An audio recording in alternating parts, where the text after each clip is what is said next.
El tópico a platicar el día de hoy se relaciona con la Ley 3 de 3, que tiene los siguientes antecedentes.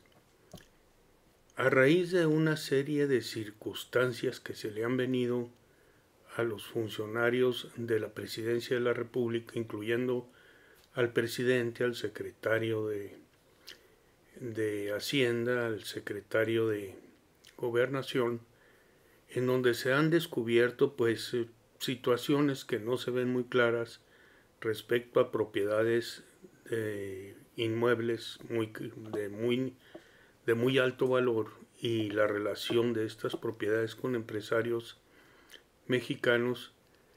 Se plasmó el año pasado una reforma en la Constitución que fue denominada la reforma anticorrupción. Y esta reforma que se plasmó en la Constitución debiera de reflejarse en la legislación secundaria, es decir, en las leyes que se encuentran abajo de la Constitución para poder aplicar la reforma constitucional. Pues resulta que el día 17 de junio de este año 2016, pues sucedió algo inusitado, porque hubo una protesta en la Ciudad de México y en la Plaza del Ángel de la Ciudad de México, en la Glorieta del Ángel, una protesta, pero no era la protesta a la que estamos acostumbrados, de maestros o de padres de personas desaparecidas o de grupos inconformes de escasos recursos, sino que aquí vimos una protesta de más de 100 personas que iban muy bien vestidas, que se presentaron en la Plaza del Ángel en la Ciudad de México, con un gran cartel que decía exigimos un sistema nacional anticorrupción completo. Y pues se trataba ni más ni menos que de un grupo de empresarios mexicanos que se encontraban molestos con la aprobación de la legislación secundaria que se había dado respecto de la reforma constitucional anticorrupción. Bien, esta protesta tiene su origen en una iniciativa ciudadana de ley que ha sido llamada en forma simple como Ley 3 de 3. Es una iniciativa que brotó de la propia sociedad civil. Varios grupos de la sociedad civil, organizaciones patronales, organizaciones de derechos humanos, etcétera, se unieron para presentar proyectos de ley que vinieran a reglamentar la reforma constitucional.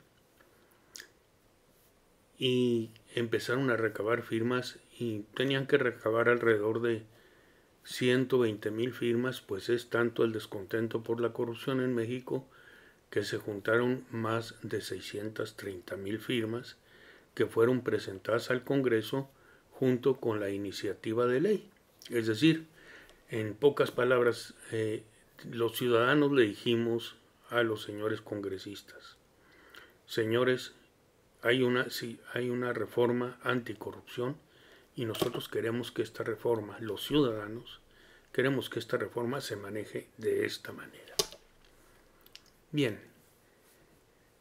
entró al Congreso a discusión y, de acuerdo a la reforma constitucional, el día 28 de mayo el Congreso debía de tener ya lista toda la legislación secundaria que regulara la reforma constitucional y de la cual pues se le había presentado un proyecto por parte de la ciudadanía. Pues llega el día 28 de mayo y no sucede nada. Los señores congresistas, senadores y diputados, en la lenidad que les caracteriza, no habían hecho nada. Hubo una serie de protestas por parte de la sociedad civil y el día último del mes de mayo, la Comisión Permanente del Congreso le dijo al Congreso: tenemos que juntarnos de nueva cuenta porque tenemos que ver esto. Entonces se convocó a un nuevo periodo de sesiones que debiera de iniciar el día 11 de junio y que tendría por objeto analizar diversas cuestiones, entre otras la ley anticorrupción, propuesta por la sociedad civil, es decir, la ley 3 de 3. Por cierto, el día 13 de junio el señor Eduardo Bojorquez, representante de Transparencia Mexicana, una de las organizaciones que promovió esta ley, se presentó ante el Senado a promover, a impulsar el proyecto presentado por la ciudadanía y mencionó que el proyecto, la ley 3 de 3, está tocando una herida muy sensible, abierta en la sociedad mexicana, que es el hartazgo por la corrupción, y que esa herida solo puede sanar a través del combate a la impunidad que hay en México por la corrupción. Es decir, en México la corrupción no se combate. El funcionario que es corrupto y su aliado que se ha unido a él en la corrupción salen como si nada, se salen con la suya y siguen actuando en actos venales en el ejercicio de la función pública, siguen siendo electos por sus partidos, seleccionados por sus partidos y se promueven para los puestos públicos en elecciones, y la ciudadanía lo que vemos es que los partidos pues nos siguen ofreciendo las mismas personas que no han sido tocadas en sus actos de corrupción y no nos ofrecen gran cosa. ¿Cuál era la inconformidad que presentaban los empresarios en la Plaza del Ángel? Hay varias cuestiones. La primera de ellas es que se propone que todos los funcionarios públicos de cierto nivel deben presentar abierta a la sociedad a través de los sistemas electrónicos lo que se llama declaración patrimonial. Esta declaración patrimonial debe llevar los bienes que tiene el funcionario público, ya sean bienes inmuebles, los enseres de la casa, vehículos, cuentas bancarias, etc. Debe mencionar también los intereses que tiene, es decir, qué intereses le relacionan con quién o cuáles son las personas cercanas al funcionario que pudieran verse beneficiadas con la función que éste va a desempeñar. Y por último, las declaraciones de impuestos que debe presentar cada año cada funcionario. Esta declaración, estas tres declaraciones, que es de donde le deriva el nombre a la ley 3 de 3, debieran, como les decía, estar expuestas en Internet para que todos los ciudadanos pudiéramos verlos. Además, se planteó un formato por parte de la ciudadanía en la iniciativa ciudadana, un formato que debería de llenarse por parte de los funcionarios precisamente para exponer su patrimonio, sus intereses, etc. Pues bien, los legisladores truncaron esta situación y lo que autorizaron fue que sí se hicieran las declaraciones patrimonial, de intereses y de impuestos, pero que no fuesen públicas. De nada serviría entonces. Y por otro lado, se dejó a un consejo coordinador en el que una pequeña parte de participación tiene la ciudadanía. Se dejó a este consejo coordinador la capacidad de determinar cuál era el formato que debería llenarse, es decir, de nueva cuenta se hace a un lado lo que piden los ciudadanos y se aprueba aquello que consideran puede salvarlos o puede ocultar los actos de corrupción. Por otro lado, también llegaron a un absurdo los señores congresistas, pues exigieron que también deberían presentar declaraciones patrimoniales todos aquellos que tuvieran alguna relación con los fondos públicos, con los fondos o con el dinero del Estado, lo que llevó a una tontería. Pues ahí hasta un becario tendría que presentar su declaración patrimonial, o si el gobierno contrata con una empresa extranjera, todos los empleados de la empresa extranjera tendrían que presentar una declaración patrimonial. Pues fue un absurdo esto, ¿no? Evidentemente estas situaciones causaron el descontento en los impulsores del proyecto, entre ellos la clase empresarial, al que ya he hecho mención.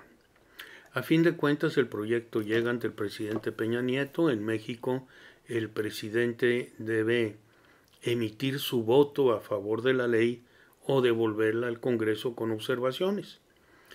Pues bien, el día que se anunciaba la promulgación de la ley, es decir, que el presidente iba a aprobar, emitir su voto a favor de la ley, se cancela el evento que se había programado con todo bombo y platillo y se menciona que se va a analizar la ley.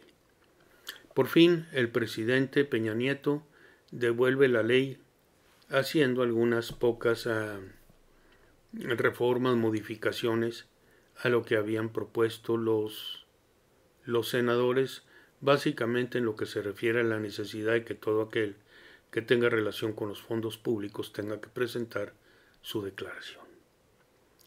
Y hasta ahí las cosas. El proyecto de ley, bueno, va a venir, no se está aprobando lo que quisimos los ciudadanos, lo que no es extraño en México, pues los políticos tienen desligados sus intereses de la ciudadanía, pero esta situación nos presenta algo extraordinario en este sexenio de Peña Nieto, en lo que va este sexenio.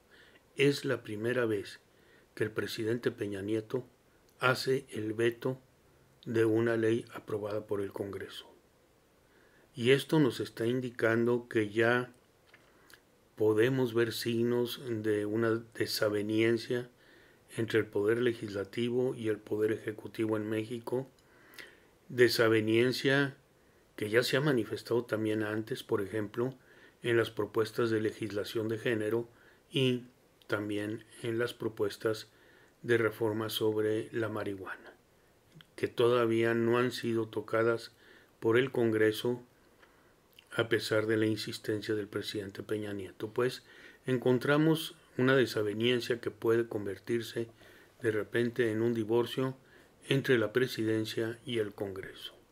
Espero haya sido de su agrado la presente intervención.